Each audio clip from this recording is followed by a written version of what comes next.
Well, hello everybody. What's Welcome to up? What Had Happened Was. How's it going? Sorry, we're a couple moments behind. How's it going? Karen Bryant here, KB. On the other side of this is Angela, Overkill Hill. Apologies, guys. it's Yeah, having okay. a little technical difficulties, but we made it happen. We did. We're going to have Cameron Else on with us in a little bit. So Cameron is somebody that I met over on Fight Island, and he is a former paratrooper, and he's a bantamweight in the UFC, and he's just had some injuries that kind of unfortunately set him back. But he's going to be in action on Saturday, and so it'd be fun to kind of check in with him. And he does hold a win over Paddy Pimblett, so I'm sure people kind of want to know about that a little bit. Yeah. Yeah. But how was your weekend? How's your training going? Good. Just chilling on the weekend, mostly not doing anything exciting. Yeah. Watched a little bit of fights, but mostly decorating eggs and playing video games, just trying to decompress from the whole fight world because for fighters, fighting is a week-long thing. So when it gets to the weekend and you're in fight camp, you're just like tired.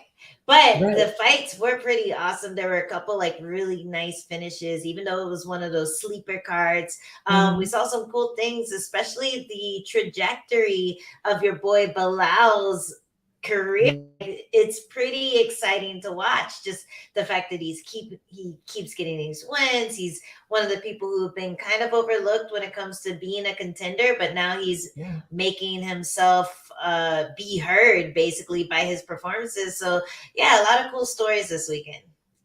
Yeah, there were some cool stories. There were. It's funny because it was the first time. I was working with Alan and with Kiesa, so I had two welterweights at the desk with me. But it was Ah, also so strangely enough, this was the first or only the second show in UFC history that had two technical decisions. There were a couple of wonky things that went on with our boy Beast Boy yeah. Barnett, who has been on this show before. There was a really weird situation with an illegal elbow, and whoa, it was just strange. And then we got another technical decision later on in the main event on the co-main. But yeah, Belal is, people are going to run out of stuff to say. I guess the haters can I guess still say that he'll lose his next fight, which everybody, you guys always have a 50-50 chance of losing your next fight, right? So I suppose they can still trash him like that or troll him like that, but he keeps shutting him up. He keeps beating people that he quote unquote isn't supposed to beat. The detractors will say, that yeah, Damian Maia was past his prime and that Stephen Wonderboy Thompson was past his prime. Um, whether or not you agree with that, what are you going to say about Vicente? Because Vicente was ranked number 5. He was ranked one above him. Bilal came in number 6. Mhm. Vicente's been on a tear. Vicente had finished his last 4 fights, each one consecutively faster than the one prior to it. At this point, what are you gonna just say Vicente had a bad night? I mean, at some point, they're gonna have to just give Bilal credit. And I think part of the reason is just it's not a style that's exciting. And that's no knock to Bilal because it excites me just because the consistency of that style to get wins is so much more concrete than a knockout artist, than someone Mhm. who is like good at submissions, but they have to like have the person fall into their lap in order to get that submission. Like Bilal's style, the ability to just be a devastating, he goes striking to takedown, and he's just so good with chaining his striking to takedowns to staying on the person. And even if they get up, it's not a big deal because he knows he can get them back down to the ground. That Yeah. style, and it's like kind of a Khabib style, right? Mhm. Where you're just playing with your food, you're taking them down, you're sitting on them, you're hitting them, you're threatening things, you're threatening punches, submissions. They Yeah. get up, they're too tired to give you offense because they're worried about getting taken down again, and then it happens. So that style is the most consistently successful style that you see in MMA. Mhm. But for the fans, they're like, oh, he got taken down again. You know, you take him down Right. again. Oh, we don't want to see that. We want to see knockouts. So I think that's the reason people are so hesitant to get on the Belal train. But he's Mhm. gonna keep winning, man. Like, especially after that fight, I felt like Vicente was gonna be his hardest test because of what happened to Michael Chiesa, because he's such a bear Yeah. trap when you get on top of him, and he has that crazy knockout power. So I was really surprised that Bilal was able to just dismantle all of his offense like that. That was a legit test. I feel like he deserves a title shot after that, but he'll probably have to fight one more just to solidify that spot at the top. But I think Bilal has everything it takes to just consistently keep getting those wins at the top of the food chain. Yeah, I don't know if it's a title shot for him yet because you figure Leon should be next for Kamaru. And then after that, it probably, if they do put Colby and Khamzat together, that winner would probably get the title shot. But here, of course, is the question is whether or not Colby will accept the fight with Khamzat. So we were talking at work saying, okay, Bilal could fight Gilbert Burns because there's also another story there with him being Vicente's good friend. We don't really know what's going to happen, but I would like to see, Bilal has also said he'll fight Khamzat. Bilal does not like Colby. And so there are a couple of interesting matchups for Bilal. And it's funny what you're saying about his style because there are so many similarities between his style and Colby's style that for all of the people who want to crap on Bilal, and who are Colby's guys. Well, I think they're Colby's guys because of the personality that he adopted and that kind of stuff. Because if you're just really comparing apples to apples in terms of fighting, Colby's apples look a lot like Bilal's apples. Yeah, I honestly don't think people are super excited about Colby's style either. I think it's just the fact that he can win and he makes people tune in to watch him get beat up. You know what I mean? Like Yeah. you get this style where you're so good at winning that people come in and they want to see you get beat up, and it's like this common thing with that style. People want to see you get knocked out because they don't want to sit there through the whole fight watching you dismantle their favorite fighter. Like it's sad. It makes That's what it is. It's frustration that you're beating their favorite guys. It's not really that you're mad. It's so funny because I do believe that that's how it is with certain fighters, that you don't necessarily dislike them. You're just pissed that they keep beating your guy. Yeah, and the reason that you became a fan of that guy is probably because he has an exciting fight style that led to finishes. And when you get someone who is very good at just sitting on you and being a wet blanket and stopping everything that you have and just punching you, pot shotting you on the ground, like you get mad at it. You get really Yes. mad. But there are tons of Bilal fans out there, so don't get me wrong. Like, I'm not hating or anything. This is just my theory as to why people haven't gotten behind them as much as they should have, because he is 8-1 now, 9-1 in his last 10 fights. Well, yeah, something Bilal's like unbeaten that. in his last 8 fights. Yeah, because the Yeah. draw, the no contest with Leon was the one thing that held him Oh, back. okay. Yeah. So people So should one be thing I do behind want, him. Yeah. yeah, exactly. I do want to say somebody had asked me, or asked us rather, can you see the comment section? Yes, Steeler Nation. Oh, we can see you. We can. So You're right hello, warrior there. fella. I just wanted to say evening to us. What's What up, up? Daedalus? How are you? What up, Pure Evil MMA? Checking in on us. So many. Yes, thank you for the shout out. Just working over here, hustling. Thanks, P guys. Brown saying what up? Big up to the ladies. Thank you so much, P Brown. So yeah, I just wanted to acknowledge that we can see this. But yeah, it's funny because that was We how. can see you. Don't fuck Well, up. that's how I felt about John Jones at the beginning. It wasn't even that I didn't like John Jones. It's because he kept beating all my favorite people. Yeah. And I was just like, God dang it. Like, God, yeah. Yeah. And it was nothing against him. It was just that, like, he was the new guy. He's taking out all these legends and stuff like that. You're like, stop it. Just stop.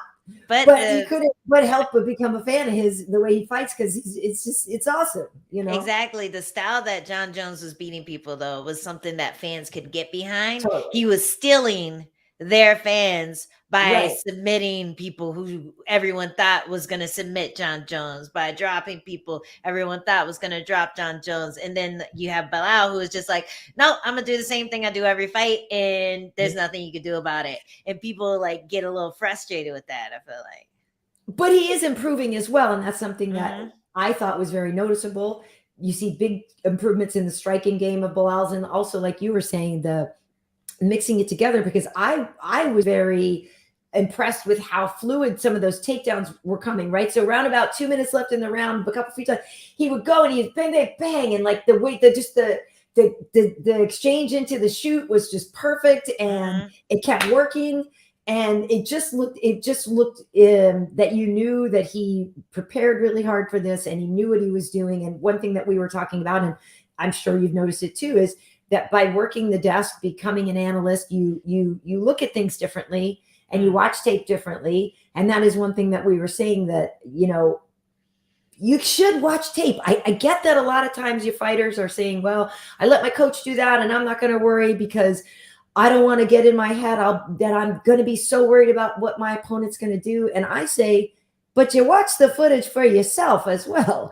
You need to see yourself in action, I believe, a lot of the time. As much as I hate watching myself do shows, you got to watch sometimes to keep yourself in check. Something you thought might be going really well actually maybe isn't going as well for you. Maybe something, a move you love to do, you realize you love to do it, and every time you do it, guess what? You get clipped on the comeback or something. Like maybe you should be just take that view of yourselves every now and then, because I have noticed from the people who have worked the desk and started to watch more tape that they have basically universally agreed that it's a good thing to do. It is. And it's not just watching yourself, but it's also watching other people do things that you either didn't think was an option, or you didn't think it would work as well, or is something that you're working on, and then you see it executed and you notice something that you do slightly differently, and that ends up getting you more higher percentage takedown finishes, more higher percentage submissions, hitting the chin more often in sparring, like little things like that. You're able to see in execution way more often when you watch tape and you watch a fighter's progression than when you're just watching a fight card with a bunch of random people on it. Yeah, you can have like your favorite fighter. Say my favorite fighter is John Jones. I'm watching all of John Jones tapes and stuff, but actually the person who I can study and get better with is Belal. Like that. A lot of times you figure that out when you start watching tape and when you start studying people, because you have to talk about them. And I think that I think knowing that you're going to have to talk about this guy as an authoritative figure, like I am saying all the facts about this person, everything I say is true. You go back and you can look at the tape and confirm that makes you do the homework that you wouldn't necessarily do just as a fighter. Like if I was still just as a fighter and you told me, hey, you should watch more tape of just random fighters to get ideas on how to be a better fighter, I'd be like, okay, whatever. Yeah. Exactly. Yeah, okay, whatever.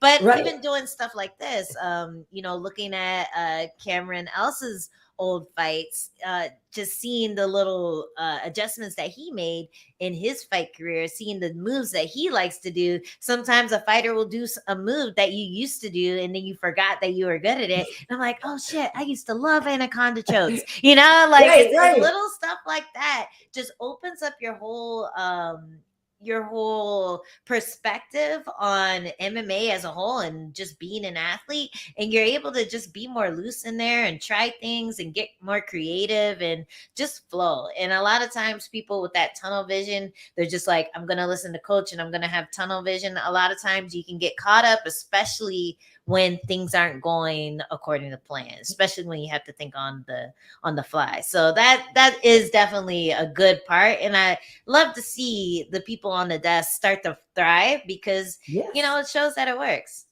It absolutely does work. And, we may as well just bring him in because I want to get his opinion on this. Were you trying to think of a clever segue? Hey, wait a minute. Actually, Cameron, you have too much light on you, which is something that's almost never happened to us before. comes to a us light and they're bulb. like way too dark. And this time we finally got somebody who knows about lighting. In the meantime, though, Pure Evil saying you miss seeing us on FS1. I deserve so much more credit. Well, thank you. I 100% agree with you. But yes, Cameron, that is better. Yes, and the champ here, she deserves more credit too. So Pure Evil MMA, we agree with you. But here is Cameron. Yeah, that is better. It's just like it was a little. It's still a little hot on you there, buddy. I'm not. I know. I don't know what it is. You must have like a black person behind you or something throwing off the Yeah, there's something. Yeah, that's what throwing it off is. I the think levels. it's too dark and behind you. It's throwing off the equalization. There we go. Yes, that is Yeah. better. So how are you, Cameron? Yeah, I'm very well, thank you. Thank you for having me on. Absolutely. Hey, well, so we were just talking, and maybe we'll get your opinion on this as well. But we were just talking about Belal's fight and his win over Vicente Luque. And I was just saying one thing that I know has helped Belal and helped a lot of fighters who come to the desk is watching a lot of tape, not only necessarily on their upcoming opponent, but I'm saying watching themselves. And Angie's saying even watching other fighters that you can learn from. Do you watch a lot of fight tape? I do, yeah. I study a lot of fighters. I coach a lot, and I coach a few UFC fighters as well. So I always break down tape, and I did catch the end of what you were saying about like seeing stuff in other fights. You're like, oh damn, I'm good at that. I remember I used to do that, and it was the other week I was going over. I was hitting pads with Vince, and I was showing Vince another setup to a jab that my boxing coach likes, and then I was like, you know, I haven't thrown this in ages. Like, why aren't I throwing this? And then I've gone back to it now, and it's like last couple of weeks I'm just wrecking people with it. So I'm like, nice. I definitely get where you're coming from, and I think when it comes to teaching and analyzing, I think it's only going to help your game. Definitely. The coaching part is essential too. And I think the tape watching falls into that, right? As a coach, you have to watch tape on other people's opponents. You have to analyze what they're doing right and wrong. And then it just flows into what you're doing. And it'd be nice if, I don't know, if we had like this school book or something where you have level 1 MMA, level 2 MMA, you could go back and say, okay, these are all the things that I'm good at. But our brains, we just have so much information, and sometimes you don't tap into those old faithful combinations and stuff that you used to. Yeah, definitely. I totally agree. I think that the problem with the right manual is that MMA's advancing so quick, you'd always be updating it. Yeah. And then going backwards too. It's like fashion world, right? Yeah. Like, all of a sudden people wearing bell bottoms again. Wait, Cameron, I want to tell you to come closer. Wait, put your head closer to the camera, though. You're far away. Like, because people tend to lean back, and then you're gonna get. Yeah, there you go. But okay, so you do coach a lot of people, which we will get into. But you first and foremost have a fight coming up on Saturday. Yeah. So it's the first fight for you for a while. I was telling people at the beginning, you and I met actually over on Fight Island. Yeah. When you fought Kyler, who has actually also been on our show before. People can go back and look at that Kyler episode, but. It's been forever. So how come it's taken so long for us to get another fight, Cam? Honestly, it's been an absolute nightmare. And I think obviously after that leading up to that fight, I hadn't trained for like a year solid. Like a lot of people didn't know that. And then obviously got told I was going to be on the Contender Series that summer, and then obviously COVID struck. So I was meant to head out to Cowboys in March, and obviously that got pulled. So then I was just sitting around at home and then drinking beer, enjoying COVID, and then got the phone call, and then obviously took the opportunity, jumped up. I knew I was getting myself involved in.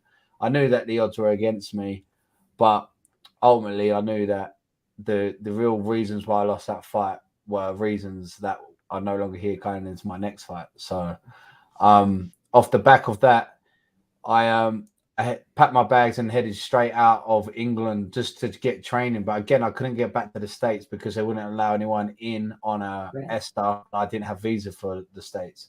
So I flew out to Dubai to start training out there. And I actually broke my hand on the first day of training. No. So that sucked.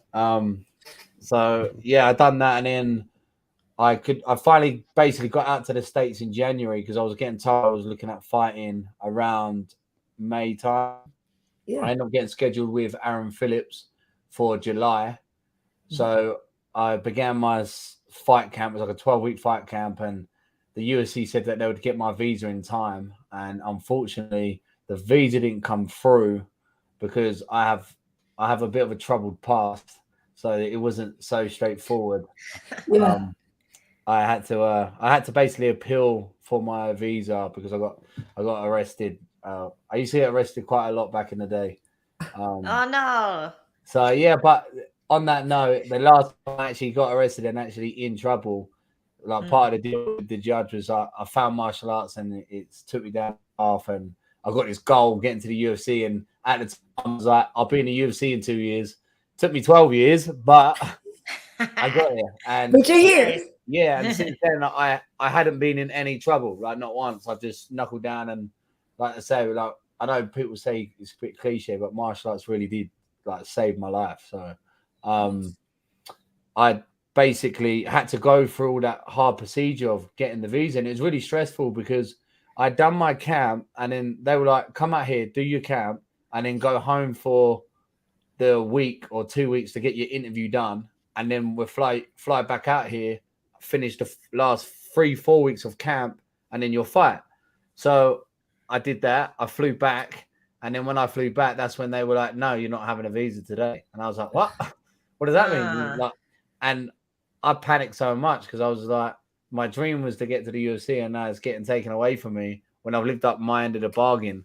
Yeah. And my actual offense was only for fighting anyway. So it wasn't like I've been like seriously in trouble or done anything real harmful. It was just being a 21-year-old lad coming out of the army and like just not really having a lot to do. So I coming back, it was really hard because they were like, oh, we're pulling you off the fight card because it ain't gonna be in time. And I'm like, I've just spent like $7-8 grand on a camp and now I'm not getting paid. Wow. And it was like, and that, especially with COVID and all that, I also run a fight promotion back in the UK, and I haven't been able to put any fight promotions on. So that's where I got my money from. So I was literally like biting at it like with my money and stuff. So to not then get the fight and obviously lose that money. And then the UFC were like, right, well, UFC London might be happening in September. So I was like, sweet. So can I just jump on that? And we'll bring Aaron Phillips to London. Yeah. And they were like, yeah. And then I was waiting on the contracts to come back through for that. And then I was also bearing in mind I was getting told to stay at weight. So I was like trying to keep my weight down. But the problem I have in England, there was nowhere open to train anyway. And where I'm from, there's not any MMA gyms. So I'm now gone from being like 3 weeks out, 4 weeks out to now having no training. And I was just running to keep my weight down. Yeah. And then that 4 weeks turned into 8 weeks. And then I get told, oh, London's now being moved back to Vegas. So you're off the card. Right. I was like, are you kidding me? So, and then it actually turned into like 6 months. I had to wait to appeal and get my visa finally approved. Oh my God. So I got approved it in start of November. And I was just like, I heard about Biden saying you're not allowed in America unless you're vaccinated. And I was like, fuck you.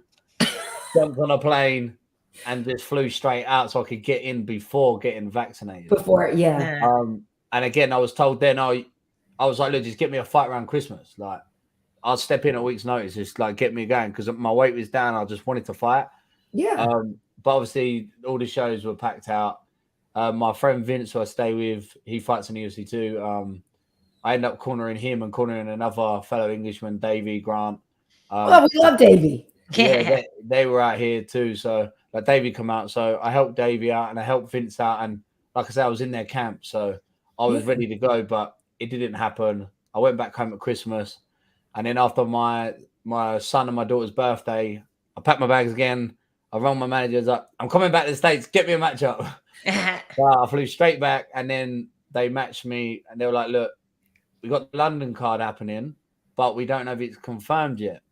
And I was like, so am I waiting around? They're like, but also they're going to like stop matching for London because they don't know if they're going to have to flip London back to Vegas. And we almost had to bring it back here to the States. So I was so I was like, can you just get me a matchup? Because I need to try and get sponsorship money in and stuff.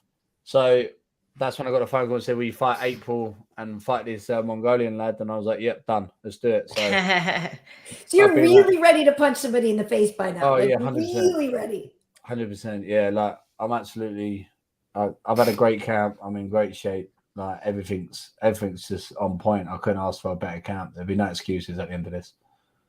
Nice. Man, I can't imagine the caginess you must have felt, especially after a short notice loss. And watching that fight, you could definitely tell that you have a lot of skill. There were a lot of moments where, maybe if your conditioning was a little better, maybe if your timing was a little more tuned up the way it is normally when you're training, Yeah.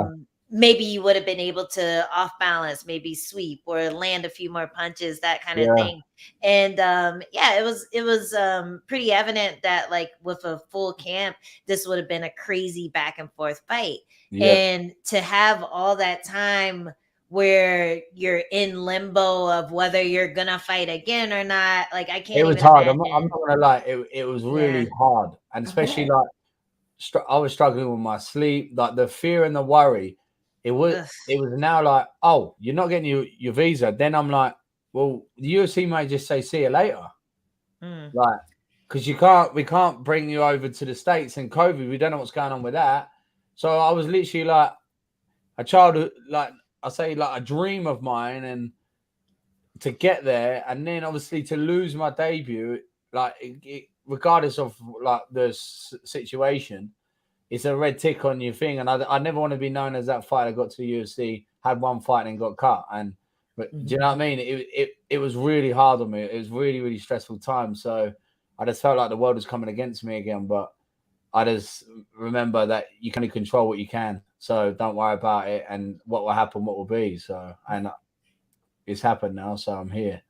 Well, what's interesting too, what you were saying is that how mixed martial arts kind of saved your life. And I mentioned to people you're a paratrooper. I mean, you have the paratrooper tattoo even. And it's funny to me, or not funny is not the right word, but it is, you would have thought maybe coming out of the military, you would have had a career in mind, or maybe you would have been able to transition that into something right away. So, but you got out and basically just found yourself getting in trouble. Is that I struggled like hell. I mean, I was a 21-year-old lad. I weren't just in the army. I was in the elite, like special forces. Right, which is why it's even crazier to me that you can be in something that elite and then like not have some security after that.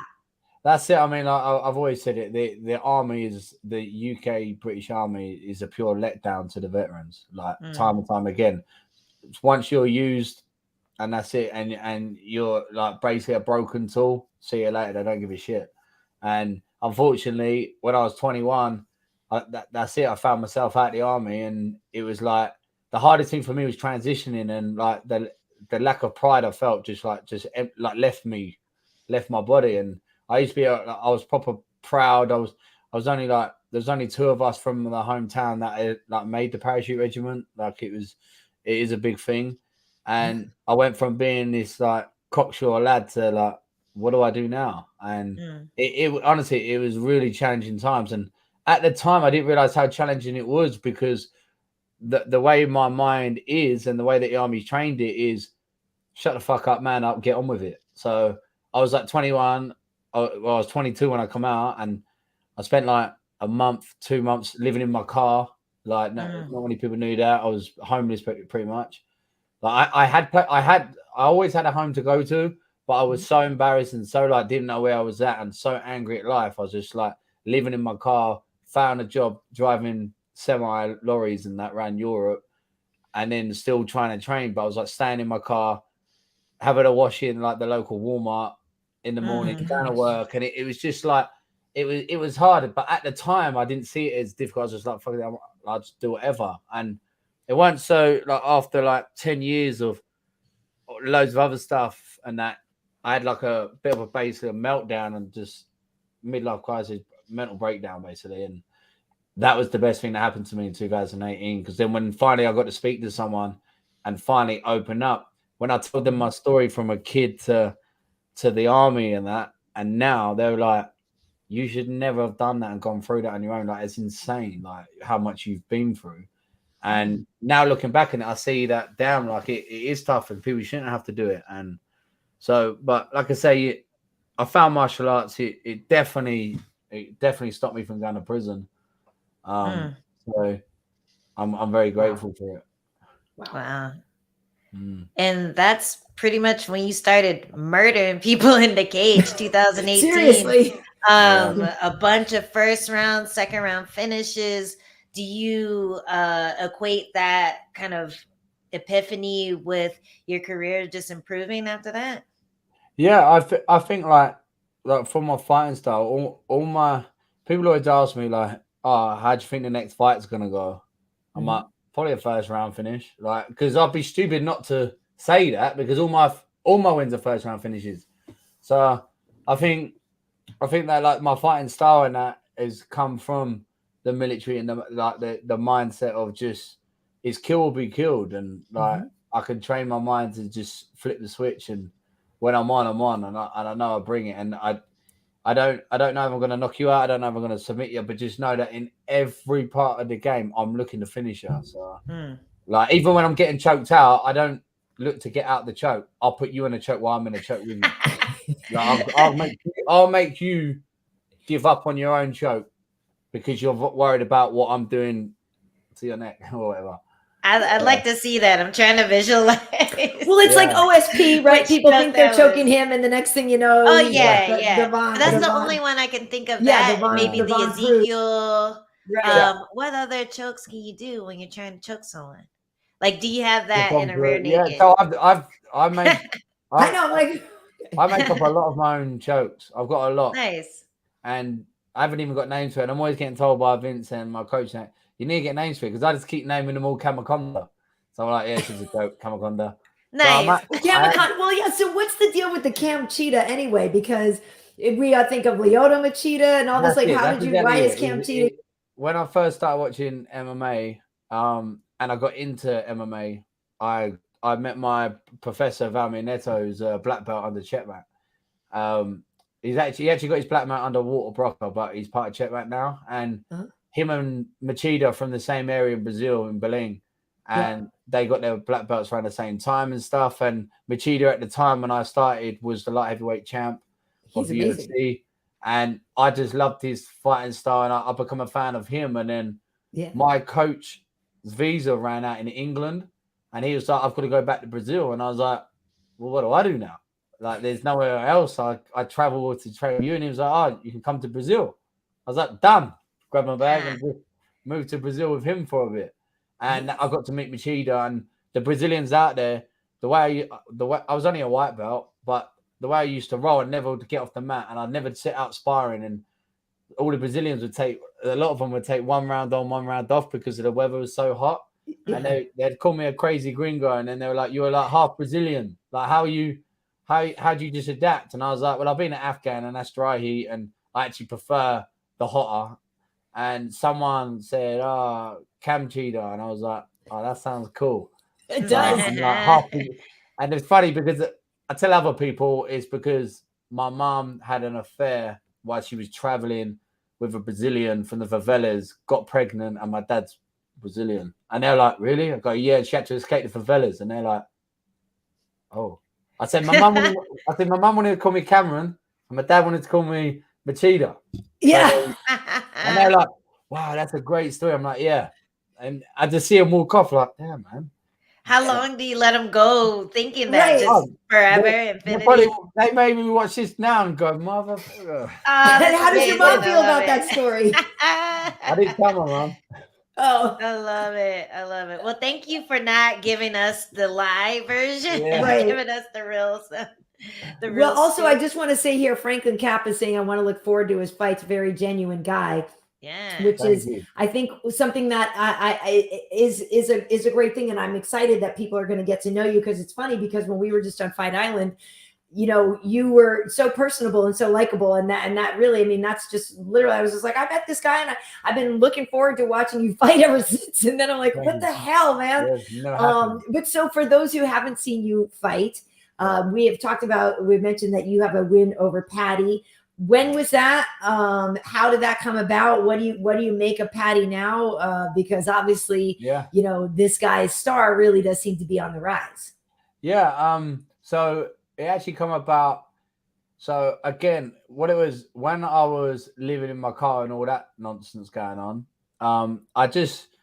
I was actually I took an amateur fight, and I won the amateur fight, and then on the day of my amateur fight, on the way there, my cousin drove my car because I had cut weight and that, and we was driving to the amateur fight, and he decided to put me in a car crash. So literally, my whole car like was a write off, and my knee was blown up, and I got out, climbed out the side of the car, and police turn up, and I was like, "Look, I've got to go. I've got to fight." And they're like, "What?" And I'm like, "Yeah." And they're like, "You're gonna fight?" I was like, "I am." So I'm one of them. If I say I'm gonna do something, you got my word. Unless I'm dead, you see me there. So I turned up and I had that fight, and I won. You won? Yeah, I won. Yeah, that was my debut in amazing. amateur, and then I racked up quite a few amateur wins quite quickly. And then the pro scene of MMA in the UK was, I believe, was quite low level. And I was like, I'll smash all these. I don't need to be amateur. Let's just get in there. And I never had a fight manager. I was just one of them. Like, if you tell me you can beat me, I want to fight you now. Like that was just my attitude, especially back then.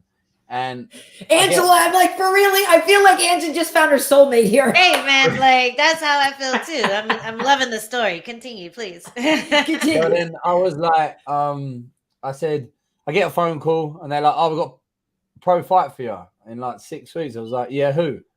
And they're like, "Spencer Hewitt." And I was like, "Okay, yeah, cool. Yeah, I could beat him." And he was like the champ of a promotion, and he was 9-2. I was like, I don't give a shit about that. I'll smash him. What? And I'm not even joking. I had the best camp ever, and I 100% believed that I was going to smash him. And unfortunately, the week up to the fight, I received some really shit news. My missus, she had a late miscarriage. One of my friends died in the army. It was just an absolute terrible week. And at the time, I was dealing with a lot of mental issues anyway, like depression and stuff. And I was just kind of like, fuck this and fuck the world. And the day before the weigh-in, I drove up to Liverpool to see my Scouser friend, funny enough, who I was in the army with. And we sculled a bottle of whiskey together for my friend. And then I drove back home. Next day, I rocked up to the weigh-ins, made weight. And then I just remember thinking to myself, I'm not even bothered about this fight. And I walked out to the fight, and it's the first time ever through my amateurs to my pro debut, I literally didn't feel nothing. There weren't no buzz of excitement. There weren't no adrenaline. It's like I was just walking into an empty venue. And I remember like the cameras being on my face, and I get in the cage, and they're like zooming in on me, and I go, "Argh!" And then I was like, "Oh my God, you fucking cringe, you dickhead. You look like a dick, mate." And I was having these arguments in my head, and I was just like, what am I doing? And then I was like, wait, I'll just bang him. So I come out, and unfortunately, I got about 2.5 minutes in, found myself with, he's a black belt, he's on my back, and he choked me, he put me to sleep. And I remember waking up thinking, that didn't go to plan, but I don't really care because I'm done with MMA, I'm done with life, like fuck everyone. And I then got out. I had about 2-3 weeks on the couch, and because I had a bit of hype around me because my amateur, and I was quite like, I'm very openly spoken. I don't hold my tongue much. So in the UK MMA scene, they were loving it. And I had this hype around me, and there was talks of me signing to Cage Warriors straight away because they just wanted to nab me. But obviously I just lost. And a fight come up on like 3 weeks. After the 3 weeks, another fight come up on a week's notice. And I was like, yeah, give me it. And it was a weight above. And the kid was like, I think 2-0. And we actually got late to the venue. And when we got in the venue, I remember like the coach was going to park the car, and I went running in with my gum shield and my cup. And they're like, Cameron ain't turned up. I was like, yeah, I have. I'm fucking here. They're like, your opponent's walking to the cage. Do you need a warm up? I was like, no, I don't need a warm up. Like, I'll go to the cage. So I ran down to the cage, and then my coach comes down, and they're like, where's the Vaseline? I was like, I ain't getting touched. Someone like that, like, keep the Vaseline. Oh my God. I literally just jumped in there, and I beat him. Like, I think 55 seconds. Cut the away. Oh no! They were like, "What are you going to do now?" I said, "Well, hopefully the car's still running because I need to get out of here." And I had to say, "Oh, by the way, I'm back. The real Cameron Else is back." I said, "Spencer, you fair play. You beat me." I said, "But you never fought Cameron Else. There's a lot of underlying issues going on." And as soon as I left that venue, I got a phone call from Cage Warriors, and they're like, "Oh, we got a fight for you." And I was like, "Okay, who?" And they're like, "Paddy Pimblett." I was like, "Easy, let's do it." So he was at the time like 12-0 as an amateur, 5-0 as a pro. Doing good things, but I just knew, just looking at him, I was like, I'll wreck him so bad. And that was it. As soon as I took the fight, I had 6 weeks to prepare, which was good. And it was I had a great camp, and I was getting loads of stick from the Scousers, and us down in London way, we don't like Scousers. So I was giving them a lot of stick, and he was coming down to London. And I knew he was a Cage Wiz golden boy because Graham obviously manages him and is his promotion.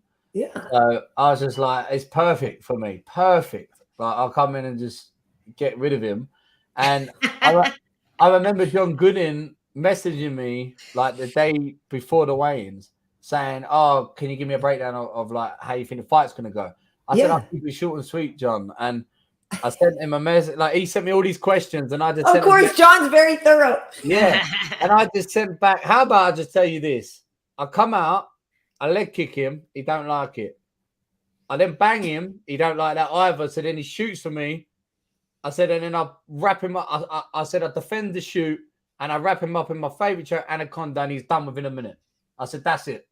Wow. And literally, that's what happened in the fight. Yeah. And I went over to John, and I went, make sure you tell these fuckers, because this is, and then they're all like, you got a lucky sub. I'm like, you don't get a lucky Anaconda, bruv. Like, it's not luck. Luck is like you getting your ass kicked, and I don't know, like Sergio Pettis the other day on the Bellator when he fought in that main event, he was getting his ass kicked and then just spun off and knocked the guy out. I'd say that's luck, but there ain't no luck to my submissions, and especially when you call it the way you do. So yeah, I beat him fair and square. It was actually kind of funny because after I was getting an interview, straight after, like backstage, and then all of a sudden this like 6'5" geezer like just appears like this, and I'm like, fuck is this? And it was his dad. And you could see, and I was like, oh, am I going to start squaring off with his dad now? So I'm getting ready to like just pop him, and then his dad's like, and puts his hand out to me and he's like, congratulations, well done. And I was like, thank you. I was like, he was like, obviously it was a good thing that happened to Paddy. And then Paddy basically just went, he ended up getting back on the win streak, and then all the way to the title, and obviously he won the title. I know he's had a few weight issues, and he moved back up to featherweight. But then me and Paddy always had beef after that for a while. So because he would say like, it was lucky, and I'd be like, listen, you're pissing me off. I'll drive to your gym now, mate, and smash him in your gym. And it got to the point where I was seeing him right online. So then I'm I'm old school. If you disrespect me, I'm punching you when I see you. So I like inboxed him and said, which is why you were in jail and in trouble a lot. We're starting to put it together, Cam. We're starting to put it together. So then I like inboxed him, and I'll be like, listen, Paddy, mate, give me your phone number now, you little rat. So it's him number, and I'll be like, I'll come to your gym now and I'll fight you right now. And then he was a completely different person over text. He was like, all trying to like shy it down. And I'm like, nah, you've mugged me off. You're getting it. Like I said, you can do what we can do whatever you want. I said, we can come up to your gym. I said, and I'll roll with you, like grappling first. And it doesn't matter how many times I submit you, it's until you quit. I said, because if you're trying to test my mental side of my mind, I said, I will never, ever quit. I said, if I tap you, we just carry on going. I said, and when you give up there, I said, then we can spar and we can go every single round until you quit again. I said, but I will never quit on you. I said, you winded me up. And it was like, and then it would die down, and then it'd be like, just calm down. I'm like, calm down, I'm ready for you. And then he went on another organization at featherweight and he won the title. So I messaged the promoter and I was like, what is that, Paddy? I said, I'm the guy that beat you. Let me come over to that promotion and I'll fight him at featherweight.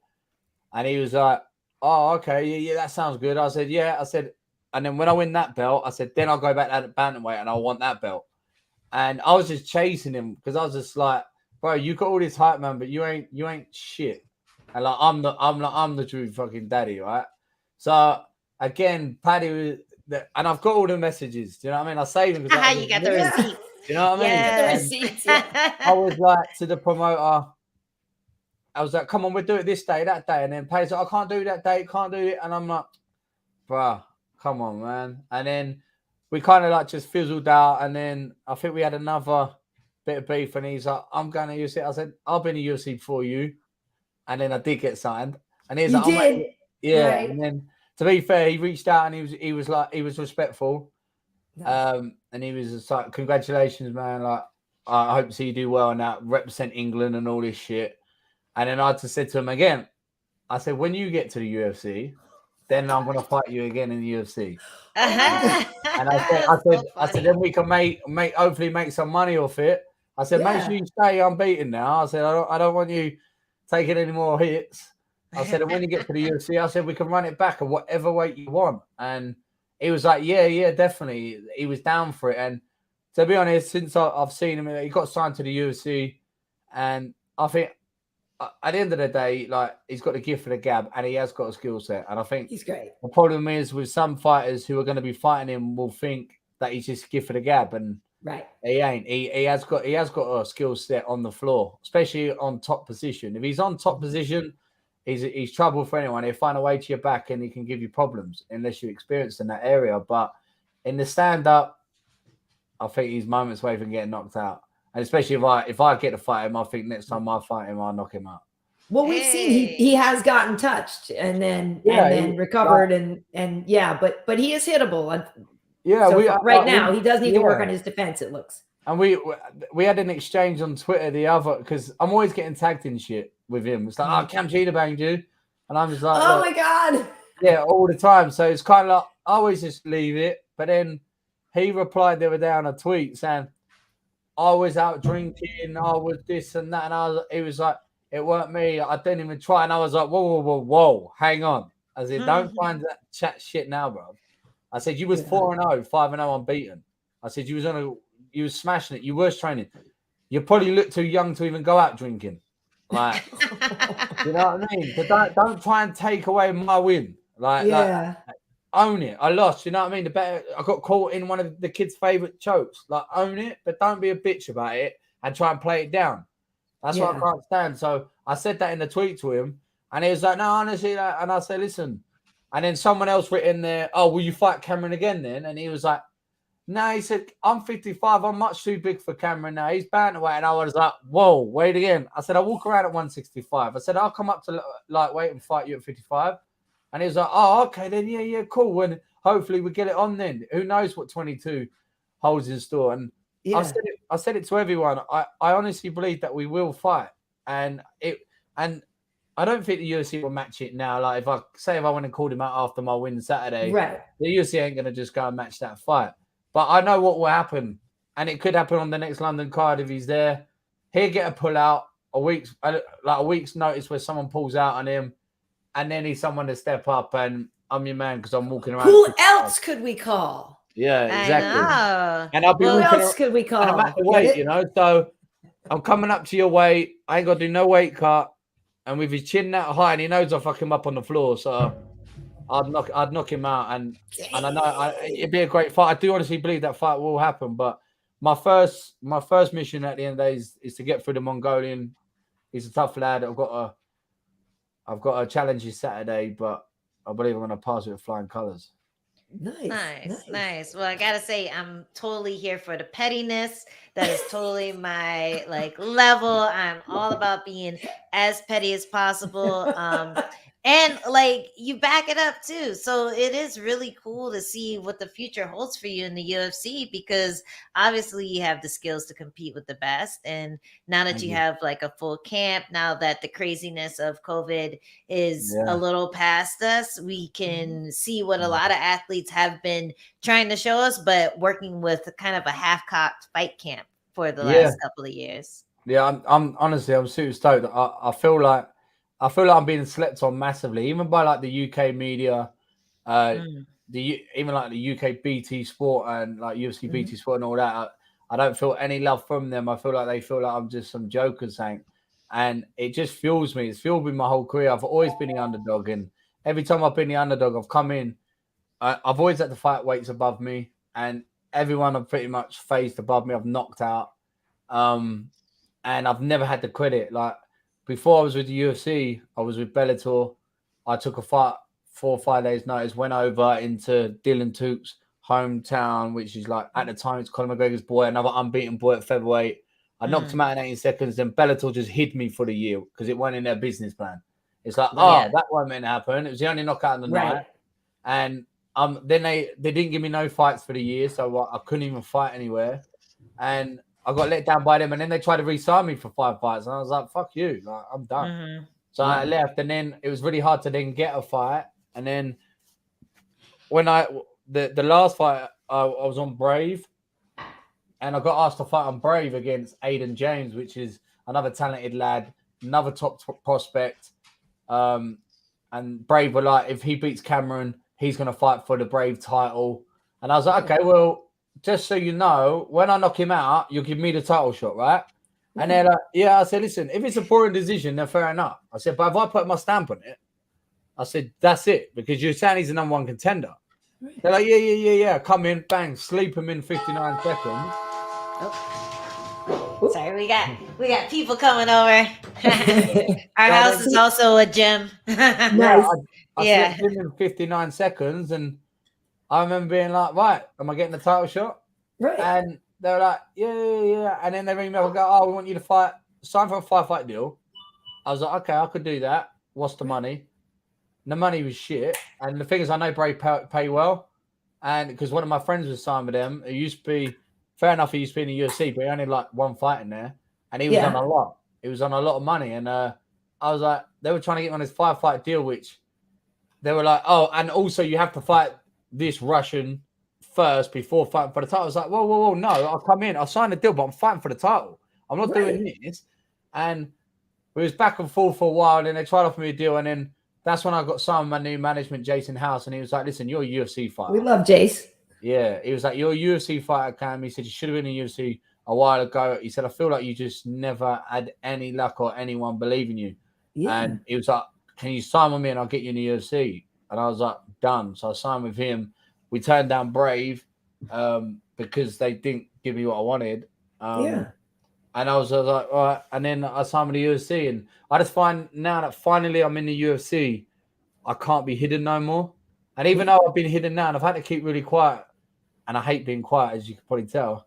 But, you know, I know that once I have a dominant performance and I make it a highlight reel knockout or just like a vicious fight, the UFC ain't going to hide it. Do you know what I mean? They're there to expose talent, and they don't give a shit about the business plan. You got to also work with it. Do you know what I mean? So if you're coming in and knocking people out, then they'll make you a part of their business plan. For sure. Where other promotions, they already have their business plan. And even if you do something that upsets the crowd or goes against their fighter, they go, well, that wasn't meant to happen. So what we do, we just hide you, and then we make out it was a slip up, and we build our guy back up against these other shit fighters. And then we go, wow, look at him. He's back on a free fight injury. Oh, well, he fell to Cameron Else, but he said this and that. Do you know what I mean? I'm just like, I want to listen, you can come in here and blast it. You know, the bantamweight division is real scrappy right now. There's a lot of contenders. There's a lot of exciting fighters in there, and there's a lot of fun matchups for you. But it's one of those divisions right now. There are more eyes on it. If you come in and blast people, like look at just on Saturday night, Andre Fialho comes in. He had a short notice fight for his first one against Pereira. Comes in this time, blasts the guy. And then after tells Dana, like in a meeting, he's like, bro, can I fight again in a couple weeks? And supposedly Dana agreed and gave him a fight. And so that's the whole thing. Is like, if you come in, look at what Hamzat did. Look at whatever. Yeah, like exactly. if you come in and you can just sit there and blast people and get on the mic. We already know, you can chat. Like you can come in and make an impact. If you can get this fight, have it go your way against Ariki Lang, and then just try to keep staying active, because unfortunately, your schedule is what I've always wanted. I don't want to sit around for 6 weeks. But I'm not deluded. I'm 34 years of age, even though I look 21. I've got 6 years left, and within the 6 years, I've got my 6-year plan, and I know I'm very, very capable of getting that strap, like quick as well. And I just feel that, like you say, like. I got told the other day that I think I'm the only veteran out of America and England now in the UFC, and like that, because it was Brian Stan, it was obviously. Well, Thiago Santos was also a paratrooper in Brazil. Yeah, I don't know if you know Thiago Santos. UK. I'm the only UK based, veteran. right. And and in America as well. So like someone was saying to me, like, this is marketing for you, man. You're going to put your stamp here, like you're a veteran, like everyone loves a veteran anyway, and I'll be wearing my colours Saturday night. I'll be wearing my headdress. Nice. And it's St. George's Day for England, so the whole England days are England better be ready to stand up and get wild because I'm gonna make it bloody. I want to make it messy, and I just feel like there's so much there, man. Like the main focus is go into this fight the way I always do and destroy this kid, and then give me the mic and watch it go viral. Yeah. Awesome. So do you have a play-by-play for us for this fight too, or do you want to keep it close to your cuff? I mean, no. I mean, I've never hit it. Like, there's no. I know the kid's coming up from flyweight. I know that I know he's very tough, but I also know that his mind's tougher than his body can take.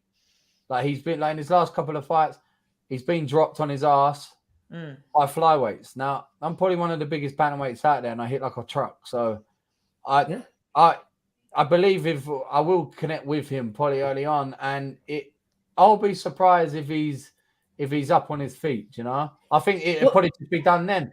But I'm also expecting he is tough. He's come up weight. Maybe it may have been the weight thing why he was getting dropped. I'm not too sure.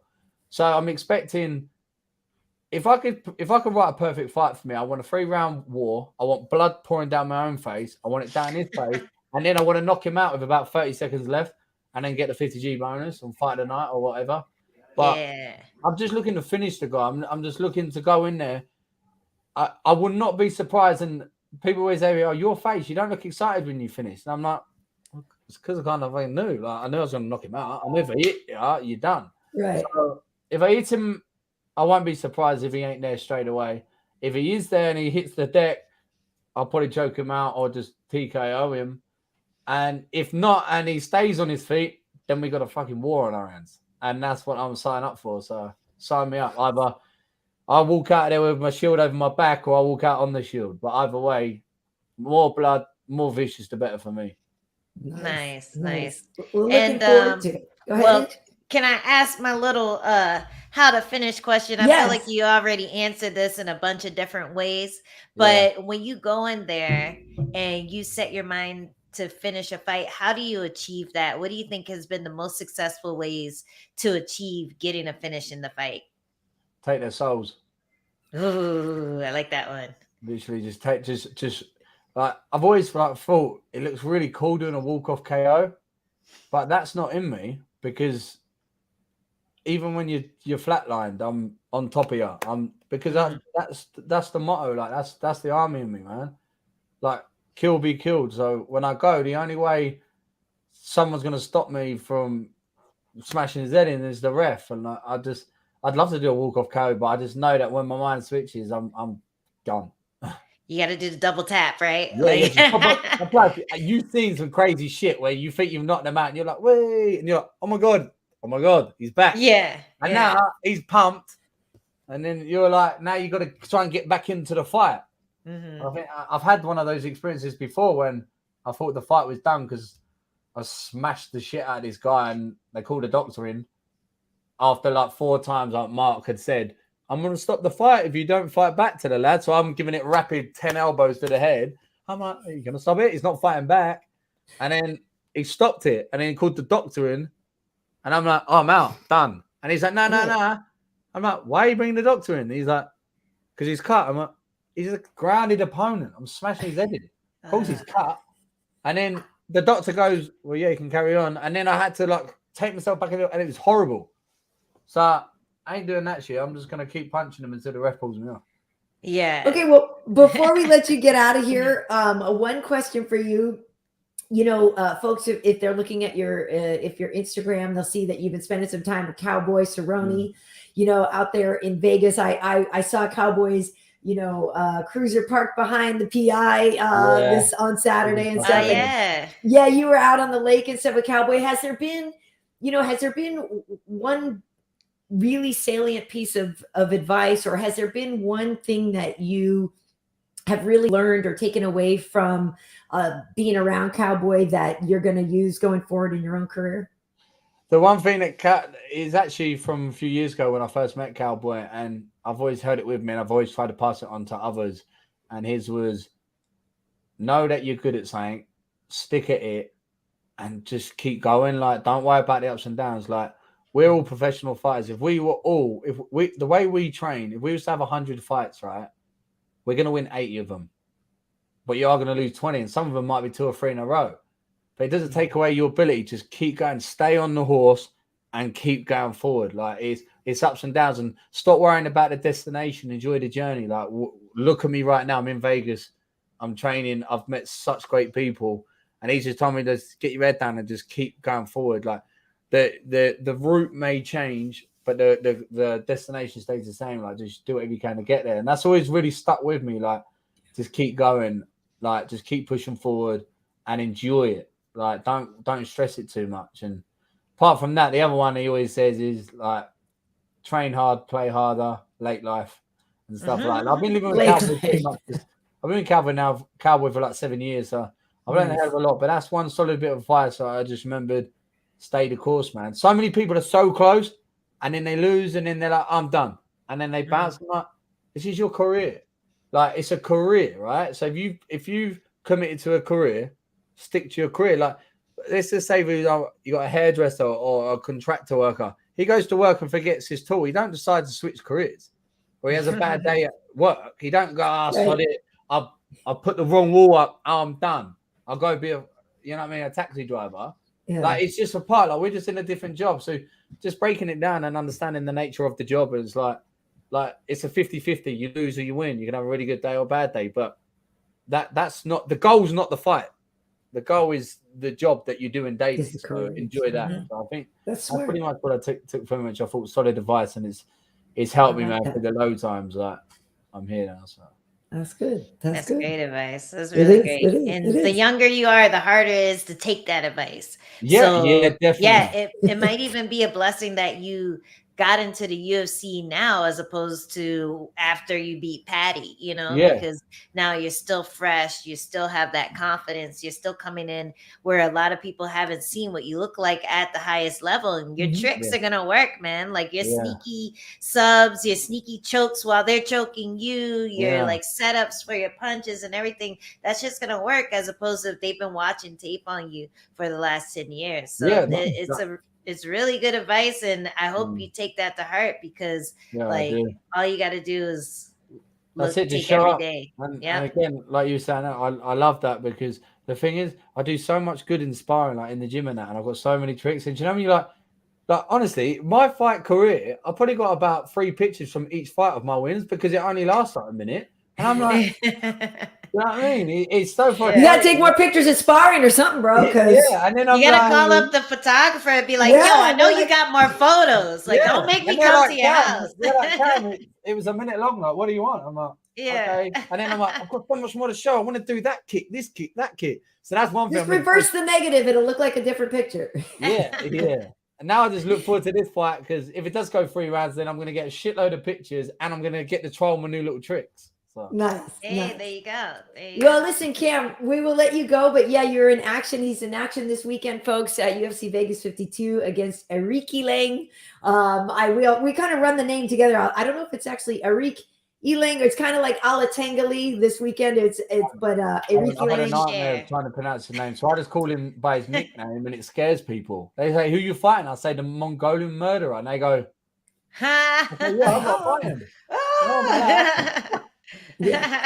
Nice. Well, listen, Cam-Cheetah, I'm really glad that you are finally getting to fight again. You got all that pent-up frustration to punch somebody in the face, so I bet it's going to be good. But I'm glad you could join us today. And I knew you and Andrew get along. I knew you would. We got to get this career fighters. They're like, fuck them all, punch everyone in the face, give me money. When you sign the contract for me, man, you're trying to sign to come and kill me. That's how I look at it. You're trying to kill me. Exactly. I'm coming to kill you now. Exactly. Awesome. Everyone knows. There's no friends in the fight business. After we can have a beer, but not now, man. Let's fight again. That's right. Yeah. That's right.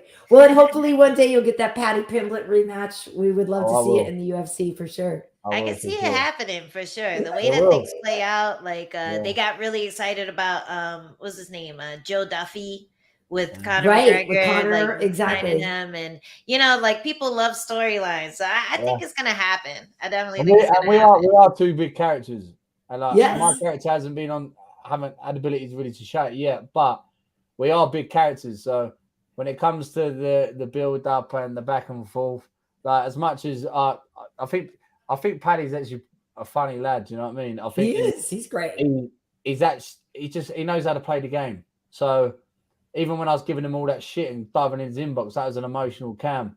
I know that I'll punch his head in. He knows I'll punch his head in. And then after, we'll probably be best mates. You know what I mean?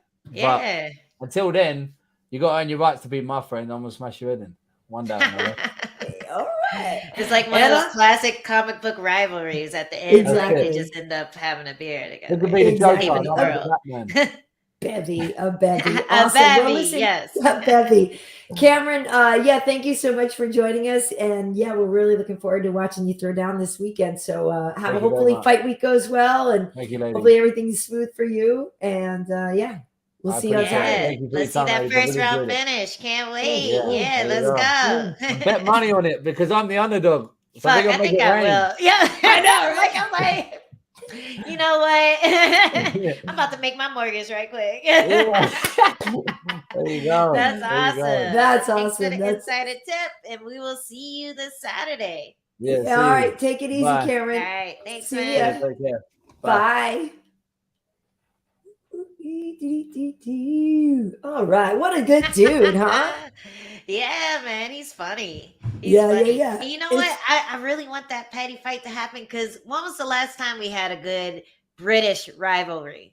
Like, when was the last time? Like, I feel like we haven't. I love watching British people, like, talk shit to each other because they have the funniest little, like, sayings and colloquialisms that you're not used to hearing as lame ass Americans. So I really kind of want that to happen.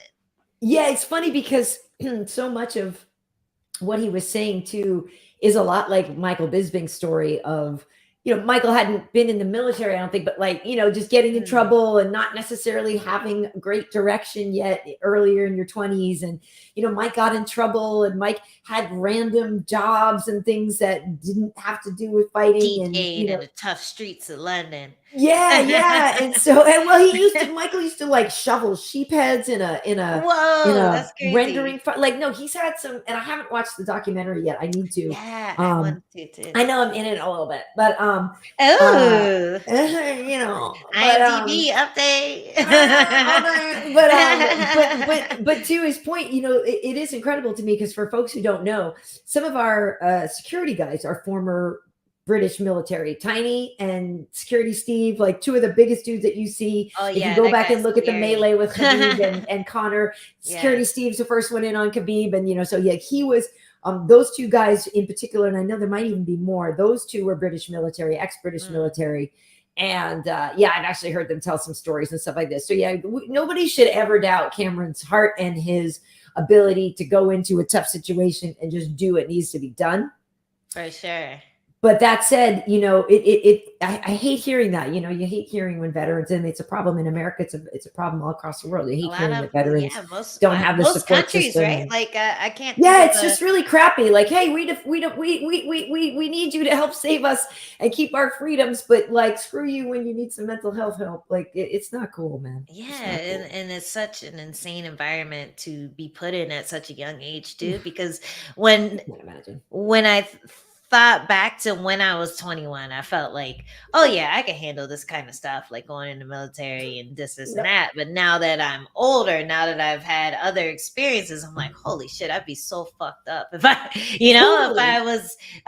if I just even went in this, even if I didn't see combat, like just the training regimen, just the way that they break you down, and then like you have to build yourself up out of that. Like a lot of that stuff, I talked to a lot of people because we're in San Diego, so there's a lot of people in the Navy out here in the military, and they like it's a love-hate relationship, the people who like it, but a lot of people are like, it was a means to an end. Now I can support my family, but it's fucked up. So so that really sucks when your country doesn't take care of you after you give a huge chunk of your life to them. Your physicality, your mental health. It really sucks, but I'm happy that he was able to find his peace through martial arts. I preach it to everyone who's dealing with any type of just self-worth issues, self-confidence, anything. Just go to a gym, join a gym, start learning something. Just the fact that you're sweating a little bit and you're picking up a skill that could possibly like help you in the future. Hopefully you'll never have to use it, but it's fun. It gets your mind off of things. You're able to decompress. Now I turned my fun thing into a job. So I have to find other things to do that for me. But at the time, like I was in animation, I worked in an animation studio. I was art school grad. I was bartending. I was living in New York. There were a lot of stressful situations and all of that stuff. And martial arts actually just calmed me and helped me feel comfortable in my own skin, feel like I was able to navigate harder situations a lot easier. And, it just improved my mental health in general. So I always preach to people like, hey, if you're feeling sad, if you're feeling like this or that, try martial arts, try something, like just dabble in stuff until you find something that you like.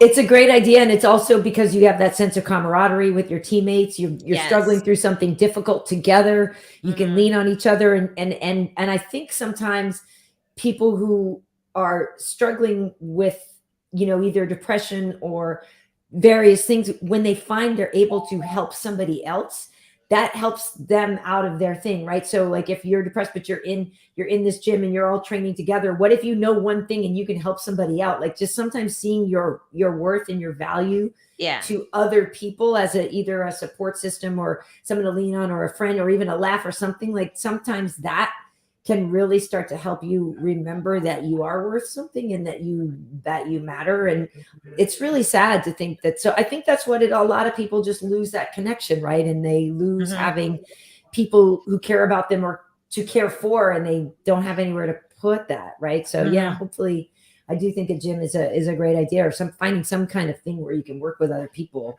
Yeah, any type of community. Like that's why church is huge, like it's not just about believing in God or believing in an afterlife. It's about the community. It's about like being a part of something. And the gym is kind of my church in a sense. Like I go, I worship every day, I give 10%, like it's like that's my church. But it's such a thing that we need as human beings, is that social connection and feeling like what you're doing is contributing to the world in a way. Like I guess it's like part of our survival instincts or something. You got to feel like you're contributing to something good, So when you're stuck in the office all day, you're like on a laptop all day or on a computer all day, sometimes you lose touch of that and you try to get it through like social media or stuff like this, and it's hard, like it's really hard to feel that connection with somebody when you're not physically in front of them or physically like, learning something, doing something, being creative. All those things are important for people and we forget. So I encourage any type of physical activity, but obviously I'm going to lean towards martial arts because that was the thing that stuck with me, that I never got bored with, that I always felt like there was something to learn, something to improve on. And it's always been fun to learn how to beat people up. Well, since I can't get a date, I might have to start taking jiu-jitsu. Hey, just to get touched. Hey, you won't be the first. Man, I've known so many girls that have made I might start doing jiu-jitsu just to get some. They make their way through every guy in the gym till they get to the instructor and then they're brown belt, like to this person's question, attaboy 204. I did taekwondo up till a green belt. So it was white, yellow, green, right? Or is it white? Yeah, white, yellow, green. So up to green, and I've done some boxing training. And I joke about the jiu-jitsu. Honestly, I would do it with people that I trust. The problem is I just can't get like a gi burn. And we've already gone through this whole thing of how I actually prefer gi jiu-jitsu to no gi. And so if I were to do it, I would actually want to do gi jiu-jitsu, but I'm not trying to get gi burns and all that kind of stuff. But I do like punching and kicking, and I used to play soccer and all this, so I know I have a good roundhouse and all of that. But Ange, I know you have people coming over, but was there any other takeaways from UFC 51, Vegas 51 that you wanted to, like I said, there were a couple of technical decisions that were weird. Maida Bueno Silva and Wu Yanan got fight of the night, so the ladies got fight of the night. One thing that was impressive, I feel like we all need to watch Munir Lazzez. He's somebody who put on a great striking show, and he's a real fun kickboxer. I know he mentioned this person in his post-fight speech, and that turned into the story about the person that he talked about and all this stuff. But I don't even know if we should get into it, because I didn't really I was on spring break, and I didn't like know the whole story about this guy. But basically, long story short, he shouted out somebody who had actually just been sanctioned by the U.S. government because they believe allegedly he is a bad guy in Ireland, and that he's allegedly this sort of gang leader guy or whatever. Again, I don't know the whole story, and I'm just repeating what I've heard the alleged story to be.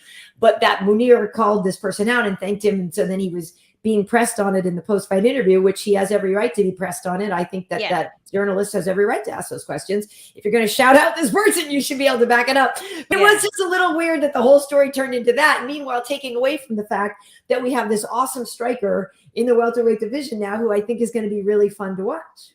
Yeah, I didn't catch his fight, but after seeing him get pressed afterwards, I was like, maybe I should watch his fight. That was I felt horrible for him personally, just because I'm one of those people who a lot of names, a lot of like big evil guys that are in the media, a lot of times that goes over my head.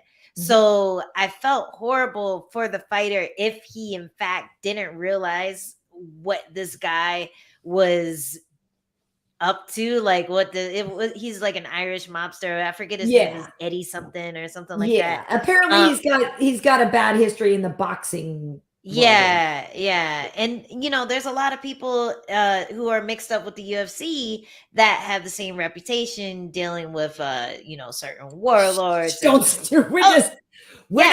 just saying I'm not going to mention those people who may or may not. I don't know the names off the top of my head, but a quick Google search can find them. But I do think that the whole system is corrupt, like the athletic commissions, the people funding everything, the people like the government, everyone's corrupt. So I did feel horrible for that guy, because he's getting pressed on these issues, and it really looked like he didn't know what was good. Like, wait, what did I say? Did I do something wrong? Oh no, am I gonna get canceled? Like, you can see it come, the stress come over his face.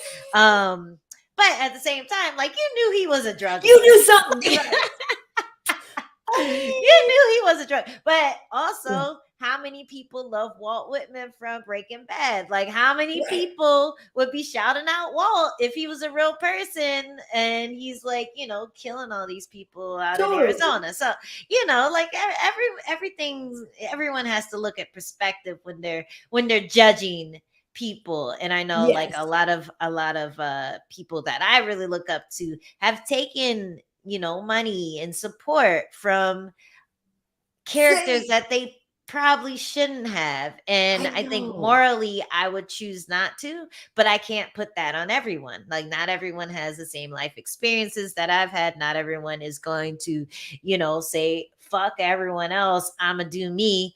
That's not my style, but I can't judge too harshly, because when else are you going to get the opportunity to get this amount of money, this amount of like support? I don't know. Oh, it's Andromeda. No, Andromeda, you better hush. I know. No, I've known people like exactly what you're saying. Like good friends of mine, where I'm like, you went where? And they did a thing.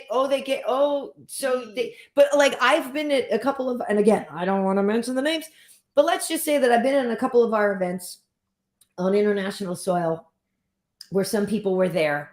And I remember thinking, please don't make us meet him. Please don't make us meet him. Please don't make us meet him. Because like, what if this person said, I demand an audience with, your host, or I want to meet the people, like, we would have to go do it. And I would not want to. I'd be scared and I'd be nervous, and I would have to do it. And I'd be scared out of my mind, because I would also know I can't say no. And and literally like these scenarios have run through my head where I'm like, well, let's say they told you had to go stand next to so-and-so and take a picture next to so-and-so. Like next time you're at the so-and-so, like, I'm like, what would my expression be? Like, Because you can't not smile, right? Because then you're going to get in trouble for not smiling. But you can't smile too big to look like you want to be there. Because what if the person's a really bad person? Yeah. And like I was literally like, these are things I've thought in my head. I would be like, well, what's a good neutral face? Like what would you know what I mean? Like, but it's tough, and I do know that yes, people get in positions where maybe they need the money and blah blah blah, and like you said, you can't project your morality on other people. But the long story to that was that Munir Lazez, you know, he's a guy that I guess Dana's kids were saying like, hey, listen, this guy's great. And that's why he fought for us over in Fight Island, and he fought Abdul Razak Al Hassan. I remember that fight. I remember when Munir got there, and that was the big story, was it basically Dana's kids had told him how good this guy is. And he is based over in the Emirates, and yeah, he's really good. And it's exciting, but it's just tricky because now he's going to have this thing to get over on the next time he fights. I feel like now he's never going to live this down. I think he will. I think a lot of people, especially like MMA fans, are so distrustful of the media, or just they really want just fighters to fight and not talk about politics and not talk about this or that. Yeah. So I don't think it's gonna be a career ender for him. Like I would be very surprised. No, you're right. The fans will let it go, but some media folks maybe won't. Right? Yeah. No, the media folks won't. But like the fans hate the media, so. And that's the media's job, is to do the thing that like literally. And the funny thing is, the hard questions. The guy was literally doing his job, and it's funny because before all this like blew up, I was literally saying to the guys, you know, at work, I was like, maybe we shouldn't get into this right now. Maybe we shouldn't get into this. But I was critical of some of the questions that, I mean, I do think in general, look at, I think in general, a lot of time people ask questions to you, Angie, that you come into fight week, they've already determined what they want their story to be. And they ask their questions to try to get you to say the soundbite that fits their story, as opposed to asking you an open question in the form it should actually be asked, to let you express your own organic thought. I feel like so much, if most of the media tries to railroad you into a story to fit the perspective and the idea that they already have. No, agreed. And you can tell by the way they ask the same question slightly differently over and over again. And then they'll say what they want you to say. And they'll be like, can you repeat back the question? Because they're not going to hear my question. And then you're totally set up, because you're like, well, I think that so-and-so was on steroids because, you know, and it's just like, no, wait, did I even think that? I didn't think that. Make me think that. You know? Yeah. Like it really is, it's a trap that a lot of fighters fall into, especially when they have that kind of diarrhea mouth. They just speak before thinking. They're not really thinking that anything they say will be held against them, because they're just speaking their mind. And then it ends up being a headline that everyone hates them for. You know, like a lot of fighters end up falling into that. And you know, it's not it is our jobs to be,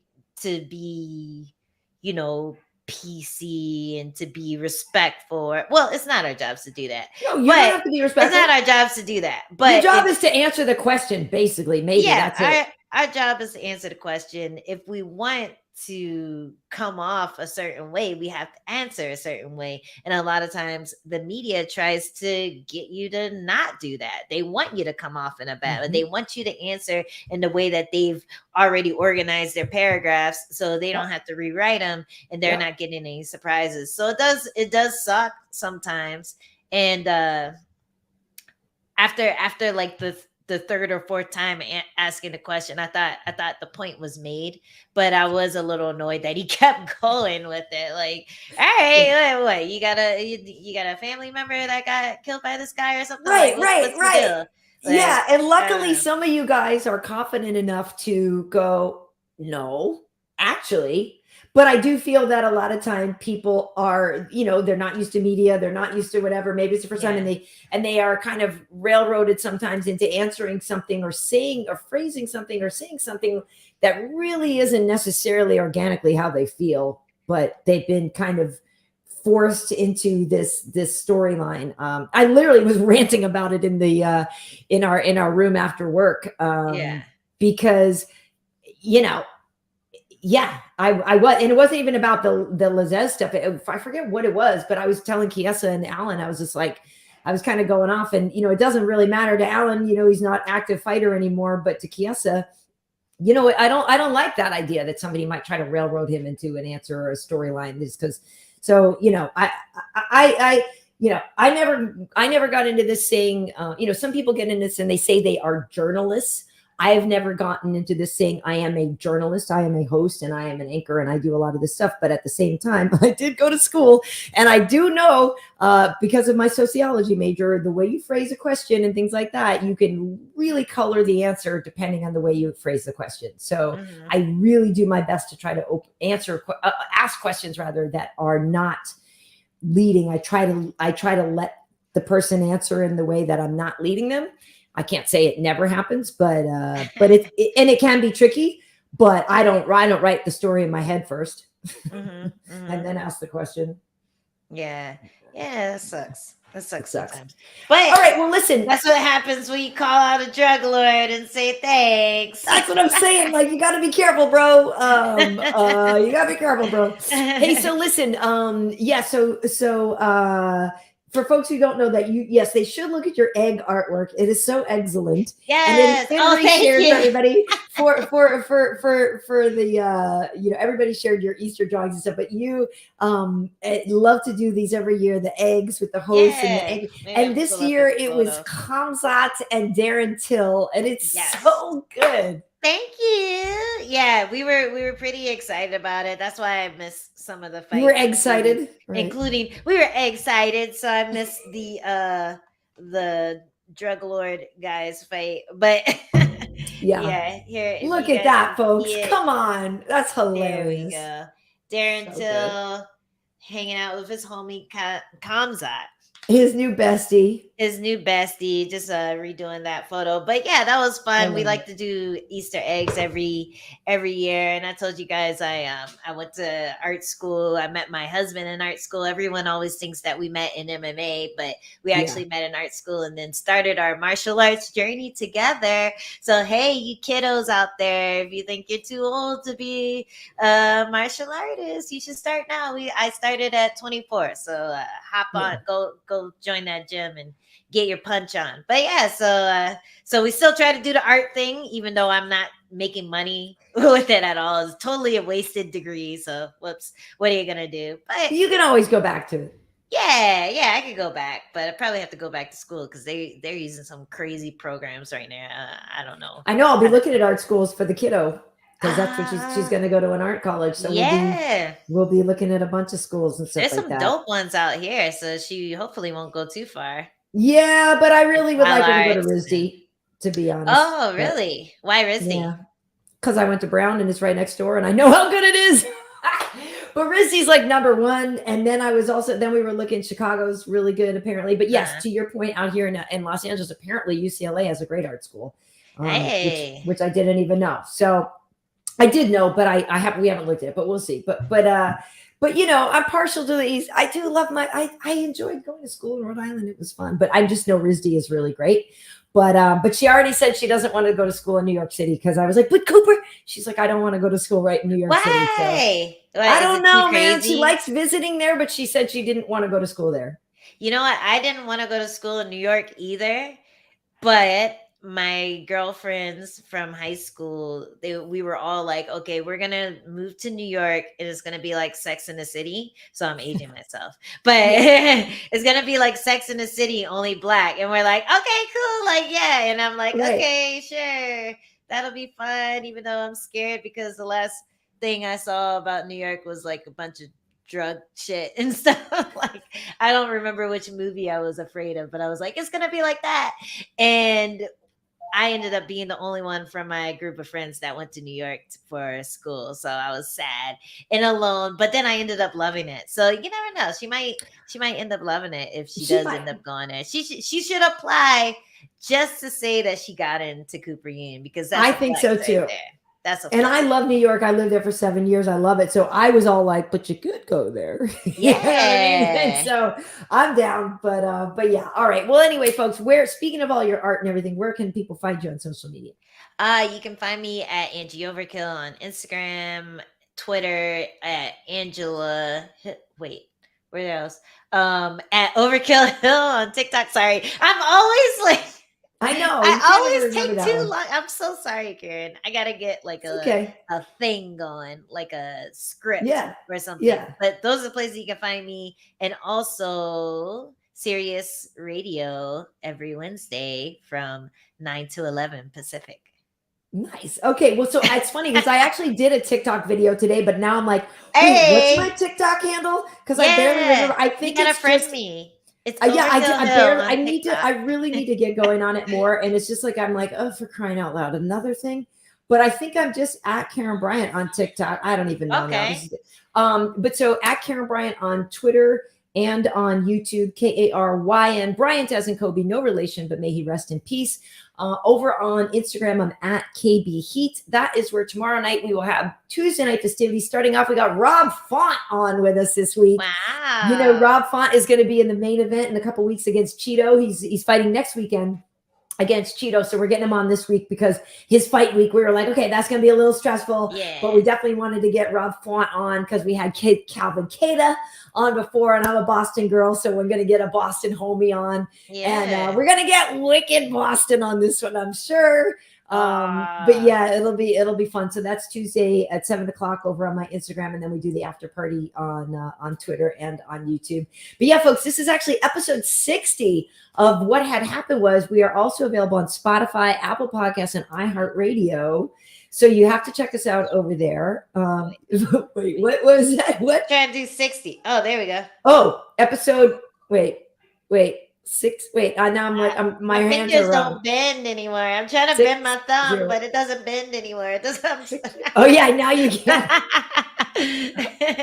She got the my hands are all hands. fucked up. Yeah. Yeah. Well, listen. But yeah, thank you guys so much for joining us. We usually do this on Sundays, but yesterday was Easter, so we figured we would take the day off and stuff. But we'll be back at it next time. So thanks for joining us. See you guys next time. Sound off who you want to see us interview in the future, and make sure to check out the fights this weekend, and we'll see you right after. That's right, folks. So thank you so much, and we will see you next time.